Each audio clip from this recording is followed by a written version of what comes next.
Nouvelle-Calédonie, actualité. Étendu au pays maintenant, vous pouvez ramener vos médicaments périmés dans toutes les pharmacies et cliniques vétérinaires de la Calédonie. Une opération qui était fonctionnelle comme province sud. Explication dans quelques instants. La centrale temporaire de Doniambo devrait arriver dans quelques mois. Elle remplacera la centrale B pour une durée de 3 ans. Pourquoi cette solution provisoire? Quel est le contexte? Les détails dans cette édition. Et enfin, la carrière du Calédonien Flo Chase boostée en Amérique 1 an après son premier album. De nouvelles compositions pourraient bientôt voir le jour. Nous nous sommes entretenus avec lui depuis Los Angeles. Mais avant de développer ces titres, vous le savez, ce dimanche aura lieu le second tour des élections présidentielles.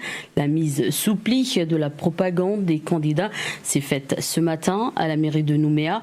Marine Le Pen, Emmanuel Macron, c'est le duel de ce second tour. D'ailleurs, nous rediffuserons le débat de l'entre-deux tours demain à 20h qui sera diffusé en direct sur TF1 7/8 pour nous.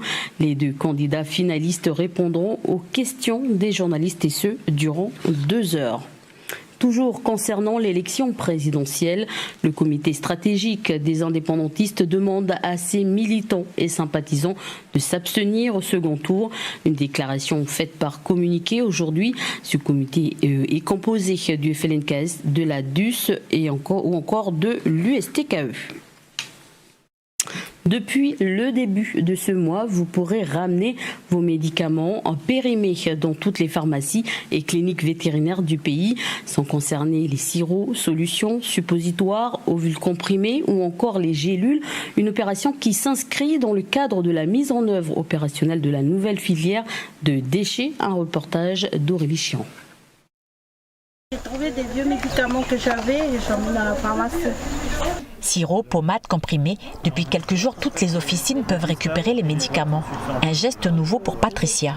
C'est la première fois que je fais. Comme je viens de savoir qu'il fallait ramener les vieux médicaments à Thomas. Mais avant, vous faisiez comment? J'enterrais, soit je brûlais. On fait vraiment le tri et on va retirer tout ce qui est parapharmacie. On les met de côté pour les dégrader, enfin pour les envoyer dans les poubelles classiques. Et par contre, on laisse dedans tout ce qui est médicaments et uniquement les médicaments. Désormais, les pharmaciens du territoire sont équipés d'un bac spécifique. Initié par la province sud, une filière de collecte a été mise en place. Si depuis quelques jours, ce service est nouveau pour certains, à Touo, Dorian n'est pas à son premier dépôt. C'est très bien qu'ils les récupèrent parce qu'à la maison, on ne sait pas quoi en faire, on les jette et puis c'est mieux comme ça quoi. Après, c'est mieux pour la nature aussi. Ici, Thomas le pharmacien n'a pas attendu pour récupérer les vieux traitements. Dès qu'on a trouvé l'entreprise qui faisait vraiment la dégradation du médicament dans les règles de l'art, en fait on est passé directement par eux. En fait c'était 37 000 francs à peu près par tous les 2-3 mois. Là maintenant c'est un forfait. En fait chaque boîte qu'on achète, il y a 2 francs qui partent en fait dans l'organisme qui s'occupe du recyclage des boîtes. Jusqu'à présent, dans le Nord, c'est la société Viva Environnement qui était sollicitée. Elle est spécialisée dans la gestion intégrée des déchets.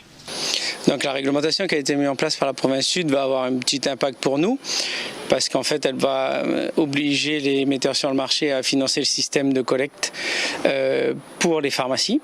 Et nous on avait certaines pharmacies volontaires depuis plusieurs années qui sur leur fonds propres finançaient ce système-là. Donc on va perdre un petit peu de chiffre d'affaires.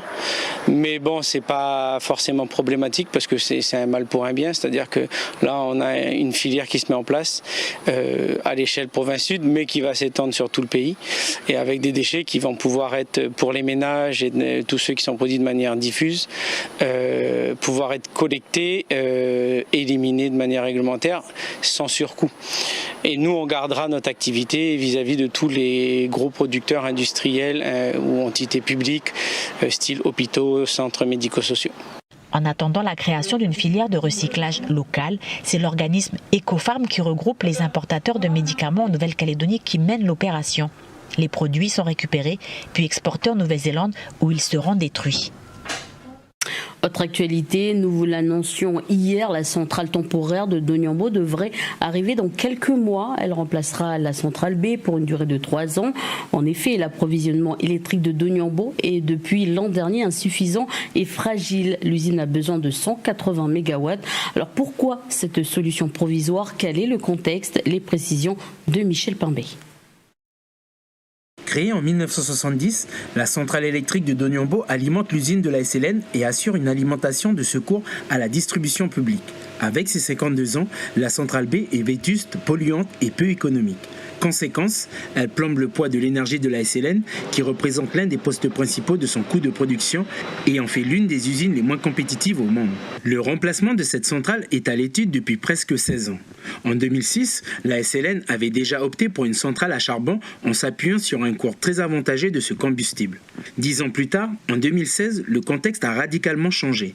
Le prix du nickel s'est effondré et en juin 2016, dans la foulée de la COP21, la Nouvelle-Calédonie vote la STING, le schéma pour la transition énergétique. Face à ces deux nouvelles données, la SLN et la Nouvelle-Calédonie se tournent alors vers le projet de la centrale électrique GNL, gaz naturel liquéfié, moins polluante et plus économique. Une solution qui devait voir le jour en 2021, mais qui n'a finalement jamais vu le jour.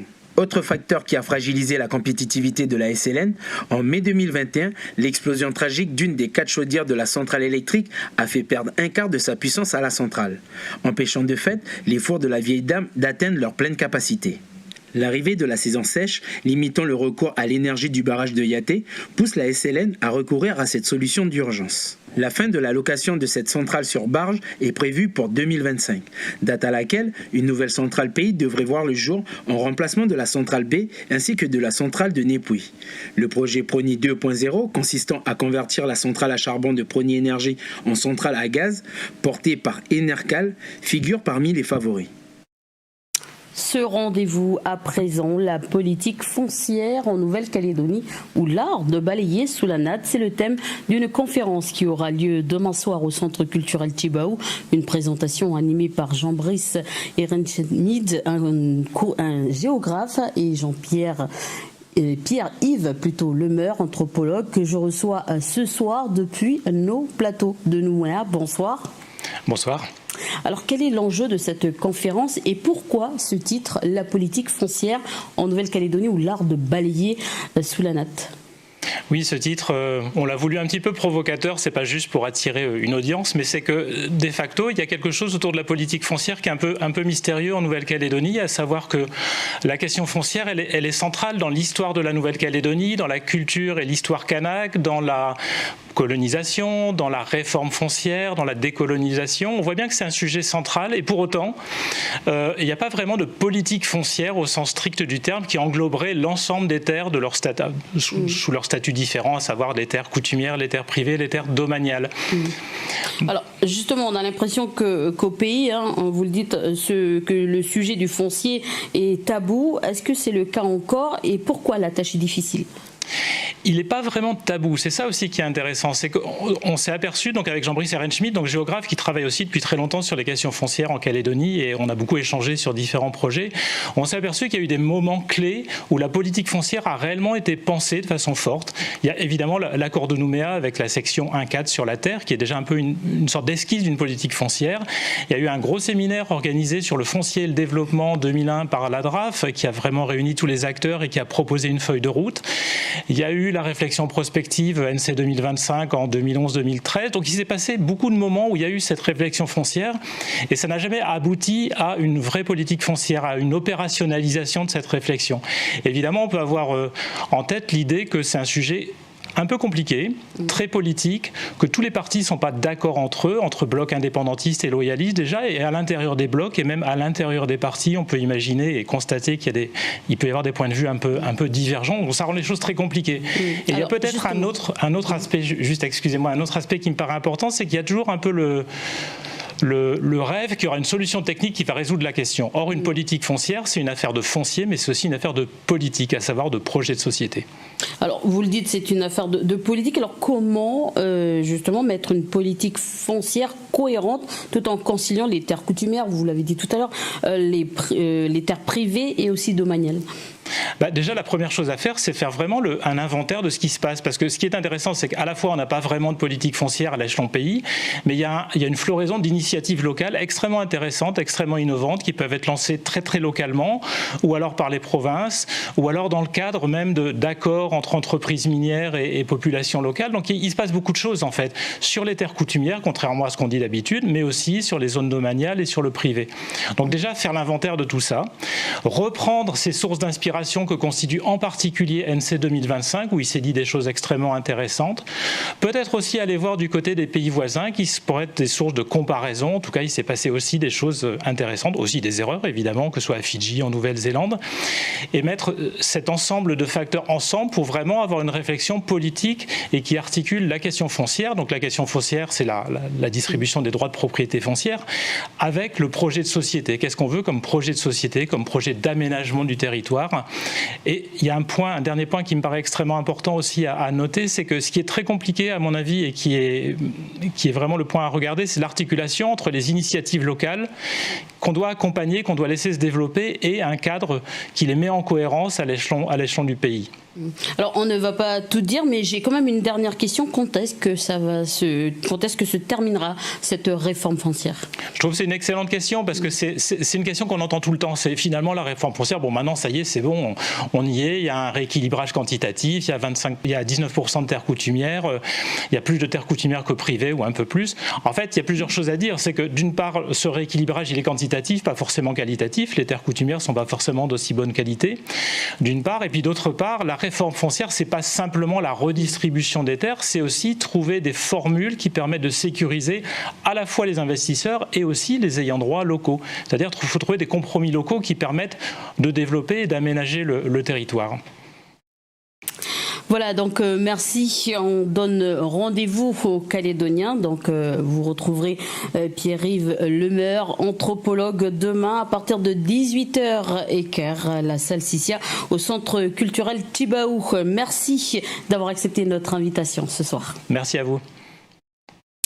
Culture, il y a un an, le chanteur calédonien Flo Chase présentait son premier album intitulé Toi, auteur et compositeur autodidacte. Il s'est fait depuis une place dans le monde de la musique et plus précisément à Los Angeles, masterisé par le célèbre Joey Laporta, producteur de disques très connu aux États-Unis. Il y a depuis sorti de nombreux morceaux. Je vous propose de regarder ce sujet. Il est signé Océane d'Acuna.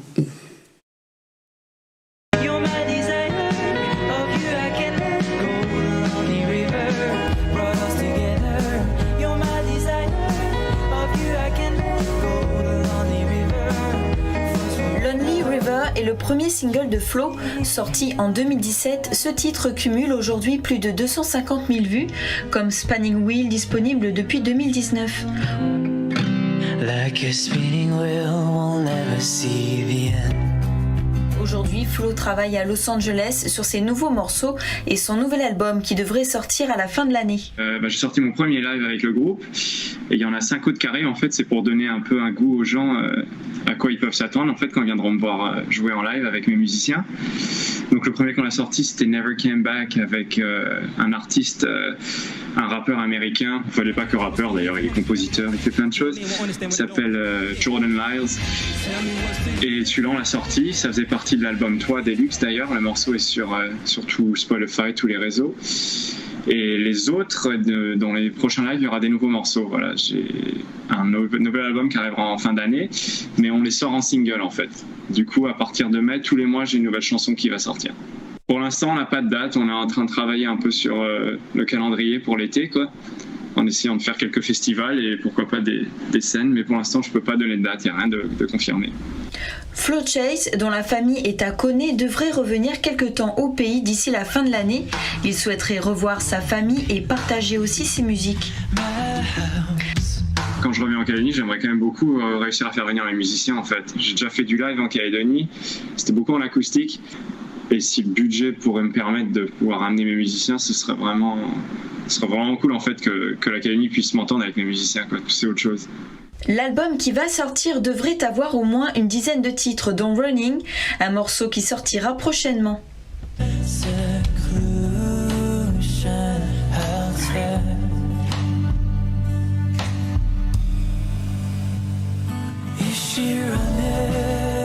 Outremernews.fr, le site de l'actualité outre-mer, 24 heures sur 24 et 7 jours sur 7. Retrouvez la chaîne Outremer News sur YouTube.